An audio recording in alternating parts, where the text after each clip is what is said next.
बिस्मिल्लाहिर्रहमानिर्रहीम। अस्सलामुअलैकुम स्टूडेंट्स, उम्मीद है आप सब खैरियत से होंगे। आज के लेक्चर में डिस्कस करेंगे क्वेश्चन नंबर 2 एक्सरसाइज 3.3।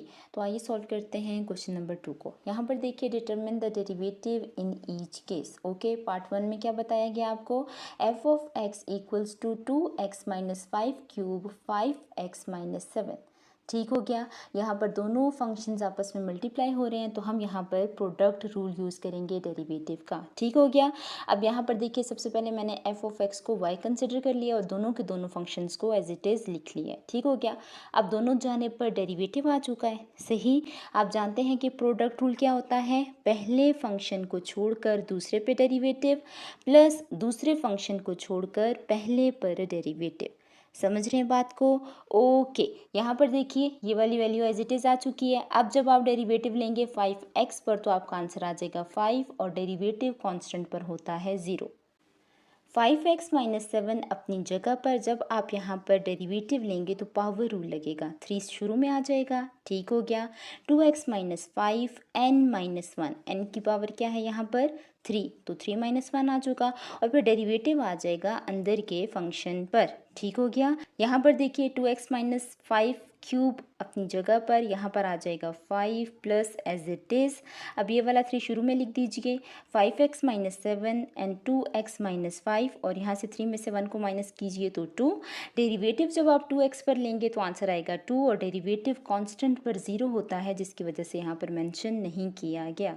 समझ गए बात को। ओके, अब यहाँ पर देखिए ये वाली वैल्यू एज इट इज़ आ चुकी, यहाँ पर भी प्लस अपनी जगह पर 3 को मल्टीप्लाई कीजिए 2 से तो 6 आ जाएगा और ये वाली दोनों values as it is. Okay, अब यहाँ पर देखिए तो 2x-5 दोनों वैल्यूज़ में मौजूद है, तो हम यहाँ पर कॉमन लेंगे स्क्वायर के साथ। ठीक हो गया। इस तरह से यहाँ पर आ चुका 2x-5, ये वाला 5 एज इट इज़ प्लस 6 और यहाँ पर 5x-7। यहाँ पर ब्रैकेट ओपन करते हैं, 5 को मल्टीप्लाई कराएं 2x से तो 10x आ जाएगा, 5×5 = 25। ओके, 6 को 5 से मल्टीप्लाई करें तो 30x आ जाएगा और 6×7 = 42।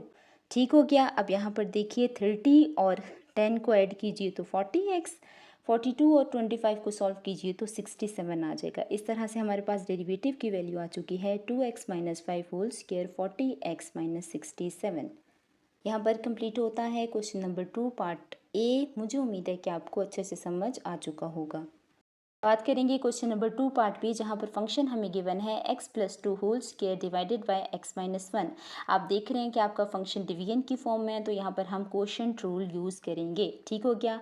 क्वोशिएंट रूल क्या होता है हमारे पास, low D high minus high D low divided by low square. ऐसी बात है, तो कौन सी वैल्यू को हम लो कंसिडर करेंगे, इस वाली वैल्यू को, और यहाँ पर ये हमारे पास हाई फंक्शन है। ठीक हो गया। तो यहाँ पर देखिए लो डेरिवेटिव हाई यानी कि x+2 whole square minus high x+2 whole square derivative low x-1 divided by low square.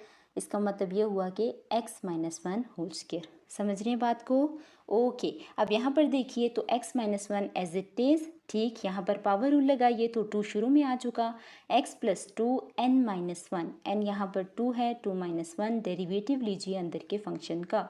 यहाँ पर माइनस अपनी जगह पर आ चुका, ये वाली value as it is. Derivative लेंगे x पर तो 1 आएगा, डेरिवेटिव 1 पर यानी कांस्टेंट टर्म पर 0 होता है। ओके, यहाँ पर देखिए तो 2 आ चुका, x-1 एज इट इज़। यहाँ पर आ चुका x+2 और डेरिवेटिव लिया x पर तो 1, डेरिवेटिव कांस्टेंट पर 0, माइनस अपनी जगह पर और इसको 1 से मल्टीप्लाई कराएं तो आंसर आएगा x+2 whole square divided by x-1 whole square. ठीक हो गया। अब यहाँ पर देखिए x+2 आपको दिख रहा होगा और इस वैल्यू में भी x+2 है, तो कॉमन ले लीजिए। ठीक हो गया। इस तरह से यहाँ पर आ जाएगा 2x-1। ओके, माइनस अपनी जगह पर और यहाँ पर रह चुका x+2। ठीक, डिवीजन में वैल्यू एज इट इज़। अब यहाँ पर देखिए तो x+2 आ चुका है, ब्रैकेट ओपन कीजिए, 2 को x से मल्टीप्लाई कराएं तो 2x, 2 को 1 के साथ तो 2, माइनस x माइनस 2। ठीक हो गया। समझ रहे हैं बात को। ओके, अब यहाँ पर x-1 होल स्क्वायर डिनोमिनेटर में एज इट इज़। ओके, अब यहाँ पर आ चुका x+2, 2x में से x को माइनस कीजिए तो x, -2 -2 -4, डिवीजन में आ चुका x minus one whole square as it is. अब दोनों ब्रैकेट को मल्टीप्लाई करा देते हैं, तो यहाँ पर आ जाएगा x square, x multiply by 4 करें तो -4x plus 2x and plus minus minus 2 4 ज़ा 8। ठीक हो गया, यहाँ पर आ चुका x minus one whole square. अब अगर यहाँ पर देखिए तो ये दोनों वैल्यू सॉल्व हो रही हैं, एक्स स्क्वायर और 8 अपनी जगह पर, 4 में से 2 को माइनस कीजिए तो -2x divided by x minus one whole square. ये हमारे पास वैल्यू आ चुकी है डेरिवेटिव की, क्वेश्चन नंबर 2 पार्ट बी की। ठीक हो गया। बात करते हैं क्वेश्चन नंबर 2 पार्ट सी, जहाँ पर हमें गिवन है f of x equals to 2x minus 5 divided by x minus 4 whole power 4। ऐसी बात है। ठीक हो गया, यहाँ पर डेरिवेटिव ले लेते हैं दोनों जानिब। ओके, तो इस तरह से यहाँ पर ये वाली value as it is. Okay, अब यहाँ पर देखिए तो पावर रूल लग रहा है। ठीक हो गया, तो पावर रूल लगा देते हैं, 4 शुरू में आ जाएगा। फिर यहाँ पर आप ये पूरा फंक्शन लिखेंगे, n-1 करेंगे और n की वैल्यू है 4 माइनस 1। डेरिवेटिव लेंगे अंदर के फंक्शन का। ओके, इस तरह से यहाँ पर आ जाएगा 4, ये वाली वैल्यू एज इट इज़। 4 में से 1 को माइनस कीजिए 3।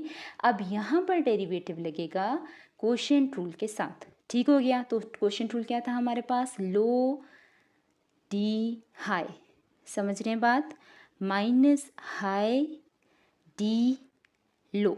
Okay, divided by low square. अब यहाँ पर देखिए तो 4 एज इट इज़, ये वाली वैल्यू एज इट इज़। यहाँ पर x माइनस 4 अपनी जगह पे रखिए, डेरिवेटिव लीजिए 2x पर तो 2 आ जाएगा। कांस्टेंट पे डेरिवेटिव 0 होता है, इस वजह से मेंशन नहीं किया गया।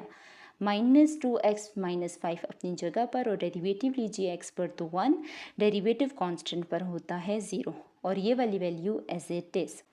अब यहाँ पर क्या करते हैं, सिंपल ब्रैकेट को ओपन करते हैं, 2 को मल्टीप्लाई कराएं x से तो 2x आ जाएगा, 2 को 4 से मल्टीप्लाई कराएं तो 8, -2x minus minus plus 5 divided by x minus 4 whole square. Okay, अब ये दोनों वैल्यूज़ एज इट इज़। यहाँ पर देखिए तो 2x और 2x की कटिंग हो रही है।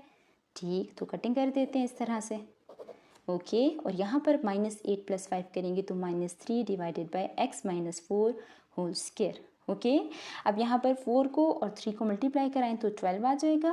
ठीक, 2x माइनस 5 क्यूब न्यूमिरेटर में और x माइनस 4 पावर 2 प्लस 3 5। इस तरह से हमारे पास डेरिवेटिव की वैल्यू आ चुकी है, क्वेश्चन नंबर 2 पार्ट सी। ठीक हो गया। बात करते हैं क्वेश्चन नंबर 2 पार्ट डी, जहाँ पर फंक्शन गिवन है x square root 2x square plus 11। Okay, तो यहाँ पर देखिए दोनों जानिब डेरिवेटिव आ चुका है, x की वैल्यू एज इट इज़ और इस वैल्यू को मैं इस तरह से लिख सकती हूँ 2x स्क्वायर प्लस 11 और स्क्वायर रूट की जगह 1/2। ठीक हो गया, तो लिख लिया गया। अब अगर आप देखें तो दोनों फंक्शंस आपस में मल्टीप्लाई हो रहे हैं, तो आप सिंपल प्रोडक्ट रूल लगा दें। और प्रोडक्ट रूल क्या होता है, पहले को छोड़कर दूसरे फंक्शन पर डेरिवेटिव, ओके, प्लस दूसरे फंक्शन को छोड़कर पहले पर डेरिवेटिव। समझ रहे हैं बात। ओके, अब यहाँ पर देखिए तो x आ चुका, यहाँ पर लगेगा पावर रूल, तो 1/2 शुरू में आ जाएगा, फंक्शन पर n-1 यानी 1/2 माइनस 1। ओके, और डेरिवेटिव आ जाएगा अंदर के फंक्शन पर। ठीक हो गया, प्लस अपनी जगह पर ये वाली value as it is, derivative लीजिएगा x पर तो 1 आएगा। ओके, अब यहाँ पर देखिए तो x आ चुका, 1/2 अपनी जगह पर, 1/2 माइनस 1 कीजिए तो -1/2 आंसर आएगा। ठीक हो गया।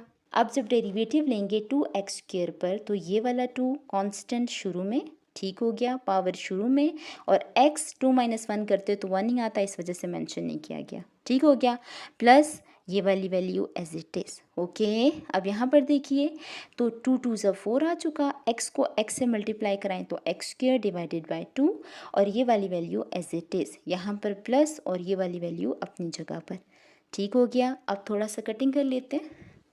यहाँ पर देखिए तो यहाँ पर कटिंग हो चुकी, इस तरह से यहाँ पर आ चुका 2x स्क्वायर और ये वाली वैल्यू क्योंकि नेगेटिव पावर के साथ थी तो इसको हम नीचे डिवीजन में लेके जा चुके, जिसकी वजह से ये पॉजिटिव हो चुकी है। ठीक हो गया, और ये वाली वैल्यू एज इट इज़। अब अगर आप एलसीएम लेना चाहें तो आप ले सकते हैं, तो आइए लेते हैं। यहाँ पर देखिए ये वाली वैल्यू एज इट इज़ आ जाएगी, दोनों कैंसिल होंगे तो ये वाली वैल्यू न्यूमरेटर में प्लस अपनी जगह पर। अब यहाँ पर देखिए ये वाला स्क्वायर रूट की वैल्यू और ये वाली स्क्वायर रूट की वैल्यू, दो वैल्यूज़ हैं, तो इस तरह से यहाँ पर स्क्वायर आ जाएगा। ठीक हो गया, अब यहाँ पर ये वाली वैल्यू एज इट इज़ आ चुकी है, स्क्वायर को ज़रा रूट से काटिए तो यहाँ पर आ चुका 2x² + 11 डिवाइडेड बाई 2x² + 11 1/2। ठीक हो गया।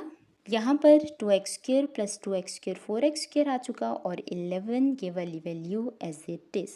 और इस तरह से हमारे पास डेरिवेटिव का आंसर आ चुका है। यहाँ पर हमारे पास एक्सरसाइज 3.3 क्वेश्चन नंबर 2 कंप्लीट होता है। इस उम्मीद के साथ कि आपको बेहतरीन तरीके से समझ आ चुकी होगी।